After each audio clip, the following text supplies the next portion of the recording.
nombre es Fernando Flores y los saludo con mucho gusto desde México. Los anestésicos locales son los únicos medicamentos de uso cotidiano en un consultorio dental que, en caso de administrarse inadecuadamente, pueden tener consecuencias graves o incluso fatales. Por ello, en los próximos minutos quiero compartirles algunas ideas, sugerencias y conceptos que pienso pueden ayudarnos a responder la pregunta ¿por qué los anestésicos locales son los medicamentos más importantes en la odontología? Por supuesto, hablar de anestésicos locales nos lleva irremediablemente a hablar de dolor y específicamente a hablar de manejo del dolor. Podemos decir muchas cosas sobre este concepto, sin embargo, vale la pena comprender que el mayor temor que los pacientes dentales tienen es miedo al dolor. Si bien es cierto, no es el único, sí está dentro de los principales factores por los cuales una persona no asiste a tiempo a recibir tratamiento dental a una clínica. Tradicionalmente se ha pensado que un buen manejo del dolor se realiza con una buena técnica, un buen anestésico, una lenta infiltración y un buen sistema de dispensación, ya sea manual, jeringa o computarizado. Sin embargo, hoy en día sabemos que aún hay un área muy interesante por explorar y que un buen manejo del dolor inicia con un buen manejo de la ansiedad. Si bien es cierto, los aspectos que mencioné previamente son sumamente importantes y deben de seguir aplicándose, podemos implementar a partir de mañana en nuestras consultas un buen manejo de la ansiedad. ¿Cómo hacerlo? Por supuesto que siempre nos ayudará tener un excelente orden y una extraordinaria limpieza, no solamente en el consultorio dental, sino en todas las áreas competentes a la clínica. Adicionalmente, vale la pena considerar y explorar una de las áreas que hoy en día está teniendo un auge muy interesante a nivel global, y es la aromaterapia. Si nos ponemos a investigar un poquito los principios que ésta tiene, veremos que son sumamente interesantes de conocer. Por supuesto, en caso de que esto nos convenza, podemos implementar, podemos innovar y a partir de mañana podemos tener ya protocolos basados en aromaterapia que ayuden a lograr un buen manejo de la ansiedad y por consiguiente un buen manejo del dolor. Esto, por supuesto, previo a la infiltración de nuestros pacientes. Siempre será importante, por supuesto, tener música relajante, no solamente para nuestros pacientes, sino también para nosotros mismos. Y por supuesto, vale la pena también explorar y poner playlists que sean realmente de ayuda, principalmente para los pacientes. Yo sé que hoy en día el reggaetón está de moda en nuestro querido América Latina, sin embargo, eso lo podemos dejar para nuestros ratos de diversión cuando no estamos en la consulta dental. Otra de las áreas que es también muy interesante de explorar es la cromoterapia. Así como la aromaterapia, esta también tiene principios muy interesantes que vale la pena explorar y como he mencionado anteriormente, en caso de estar convencidos de ellos, podemos implementar y podemos conocer que la combinación de ciertos colores pueden en efecto ayudar a manejar de manera excelente la ansiedad en nuestros pacientes, previo a la administración de un anestésico local. Por supuesto que una buena iluminación siempre será de gran ayuda. Lo peor que podemos hacer es tener precisamente una mala iluminación, no solamente en el consultorio dental, sino también en nuestras salas de espera. Finalmente, cuando el paciente está tranquilo y libre de ansiedad, podemos finalmente aplicar otro protocolo más, que es la audioanalgesia. Durante algunos minutos está comprobado que efectivamente ayuda tremendamente a manejar la ansiedad y bajar los niveles de esta de manera sorprendente en las personas. Y ahora sí, finalmente podríamos iniciar nuestras infiltraciones a nuestros pacientes. Y aquí vale la pena recordar o conocer que siempre hacer una infiltración o inyección muy lenta es mejor a hacerla muy rápido. Los anestésicos locales por naturaleza tienen un pH ácido, es decir, suelen crear un disconfort al momento de penetrar en los tejidos bucales. Por ello, son considerados anestésicos medicamentos de tipo 4, y esto quiere decir que la tasa de infiltración debe de ser 1 mililitro en mínimo 1 minuto. Así es, 60 segundos por cada mililitro de anestesia local infiltrado. A muchos de nosotros nos apasiona la odontología desde algún ángulo u otro, y suele ser común que en las salas de espera pongamos precisamente parte de nuestra pasión. Y aquí tenemos un ejemplo de ello. Sin embargo, estarán de acuerdo conmigo que esto no ayuda a bajar los niveles de ansiedad ni en los pacientes pediátricos, ni geriátricos, adolescentes o adultos. Por el contrario, quizá los pueda llegar a aumentar. Con esto, quiero reforzar la idea de que los protocolos de manejo de ansiedad no solamente deben implementarse en el consultorio dental, cerca del sillón dental, sino que pueden hacerse desde la entrada a la clínica y, por supuesto, en la sala de espera, donde muchos pacientes están precisamente esperando su turno para llegar a la atención bucal. Y muchos de ellos tienen dolor, así que vale la pena explorar los principios que he mencionado anteriormente. Créanme, vale la pena. Por supuesto que nunca sobrará conocer las dosis terapéuticas máximas recomendadas de los anestésicos locales para que en ninguna ocasión nos excedamos en la administración de cada una de estas moléculas que tanto nos ayudan en las consultas. Aquí podemos ver el caso de la lidocaína, que tiene una tasa o una dosis terapéutica máxima recomendada de 7 miligramos por cada kilogramo de peso en los adultos y de 4.5 miligramos por cada kilogramo de peso en los niños. Esto quiere decir que es muy importante tomar en cuenta el peso de los pacientes. En el caso de la articaína podemos ver que los números son exactamente iguales. Cada uno de los anestésicos locales tiene su propia dosis y debemos de conocerla. En mi opinión, creo que esta información debería de estar en nuestras mentes todo el tiempo, o bien pegaditas a un lado de nuestro sillón dental para nunca jamás excedernos.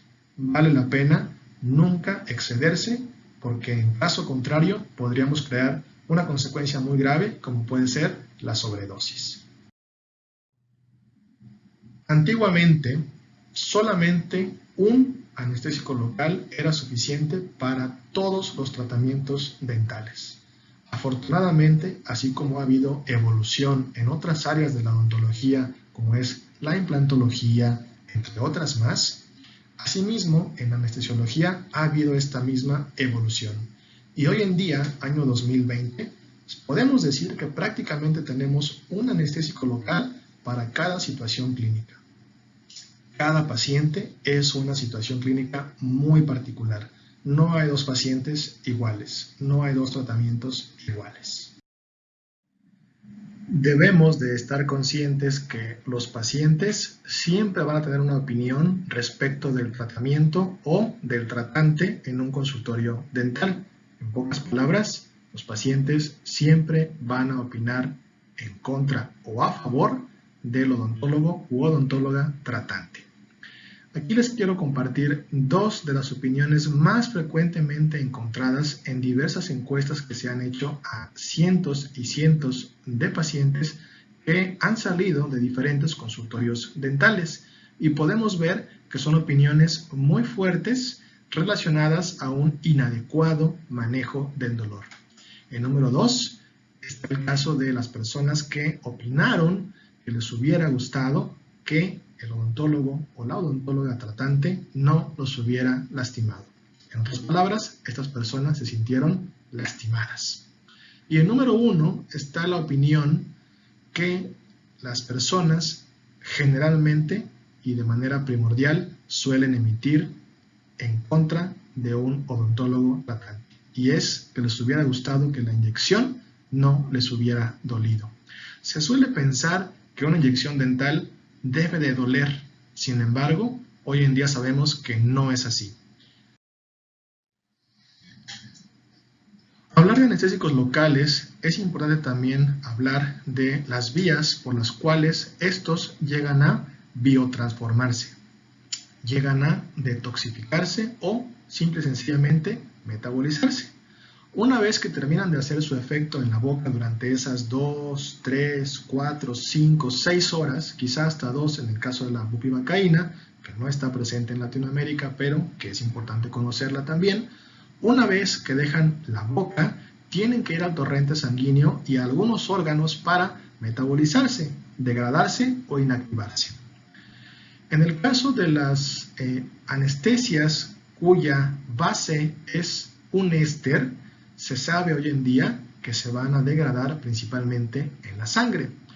¿Por qué? Porque es ahí donde están las colinesterasas plasmáticas, estas enzimas que ayudan a romper los anestésicos locales para finalmente degradarlos, pasarlos al riñón y sean finalmente excretados por la orina.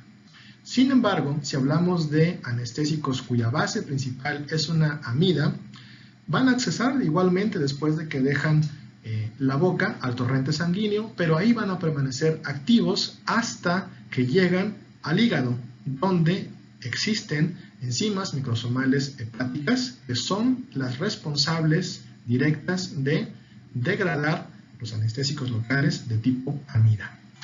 Por ejemplo, la lidocaína y la mepivacaína son amidas estrictas. Esto quiere decir que una vez que dejan la boca, accesan al torrente sanguíneo y el único órgano responsable de degradarlas es el hígado.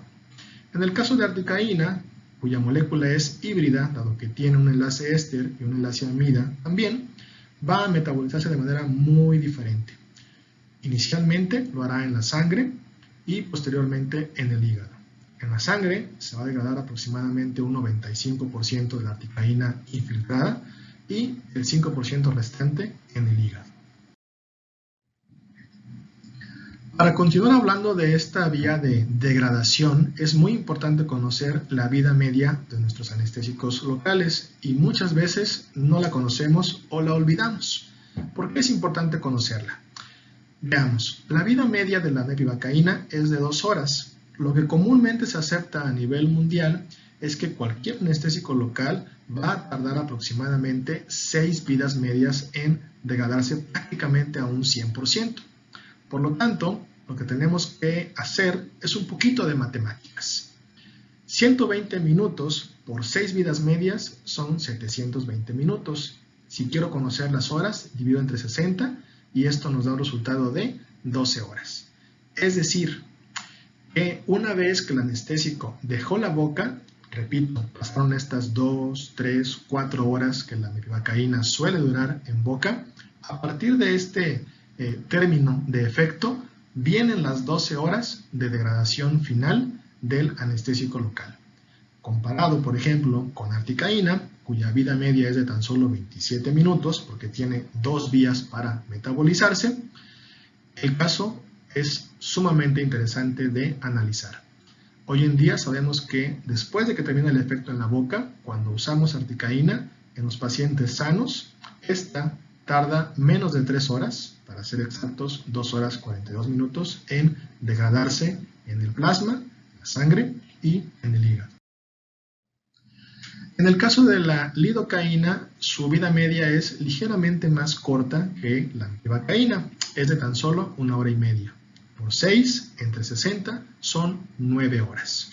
Sigue siendo un tiempo bastante largo en comparación con el caso de la articaína.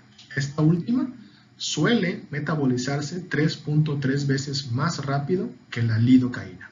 Aquí tenemos un ejemplo muy interesante porque de las 5 moléculas anestésicas de tipo amida que se utilizan hoy en día en la odontología, la lidocaína es la más antigua, nació por ahí de 1948 y la articaína es la más actual o la más moderna, dado que se creó en 1976 para uso exclusivo en la odontología. Es muy importante también hablar sobre el tema de alergias porque es una preocupación del día a día en un consultorio dental. Vean ustedes la cantidad de millones de cartuchos que se utilizan en estos 3 países, por ejemplo, y en ellos, en ningún caso, desde 1948 ha habido un reporte científico que avale que efectivamente un anestésico de tipo amida, repito, lidocaína, mepivacaína, articaína, prilocaína o bupivacaína, sea causante de un cuadro de alergia. No lo hay. Lo que sí está reportado en la literatura es que algunos anestésicos locales, y esto va a depender de las diferentes marcas que tenemos disponibles en el mercado dental, sí pueden ser los causantes de ciertas alergias en algunos pacientes. Uno de los principales alérgenos que está reportado hoy en día es el metabisulfito de sodio, comúnmente conocido como sulfito de sodio. Es un agente antioxidante que está presente en todos los cartuchos de anestesia local que tienen epinefrina, que tienen vasoconstrictor.